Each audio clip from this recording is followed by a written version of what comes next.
চালেৰে কোবাই তেওঁলোকে মানে উত্তৰ দিব বিচাৰিছে একো পতিয়নযোগ্য নহয় তেখেতক মূল প্ৰশ্নটো আছিল আপুনি 10 দিন কিয় কৰিলে 10 দিন কি কৰিছিলেগে তাত তাই কৈছে মই মোৰ পৰিবাৰে ক'ত বজাৰ কৰিবলৈ গৈছিলে তাক চালোঁ কোনখন পাৰ্কলৈ গৈছিলে তাক চালোঁ কোনটো ঘৰত আছিলে তাক চালোঁ হঠাৎ তক্ষশিলালৈ মনত পৰিলে তক্ষশিলালৈ গ'লোঁ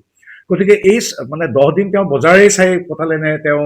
পৰিবাৰে কোনটো অফিচত যিটো কাৰ্যালয়ত পৰিবাৰে কাম কৰিছিল সেই কাৰ্যালয়টোলৈ যাবলৈ 10 দিনৰ প্ৰয়োজন নাই কোনখন বজাৰৰ পৰা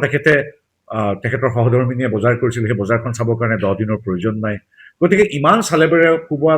উত্তৰ কেতিয়াও এজন হাইস্কুলীয়া ছাত্ৰও তাত পতিয়ন নাযায় এদিন দুদিন তিনিদিন 5 দিন এসপ্তাহ নহয় 10-11 দিন এখন বৈৰী ৰাষ্ট্ৰলৈ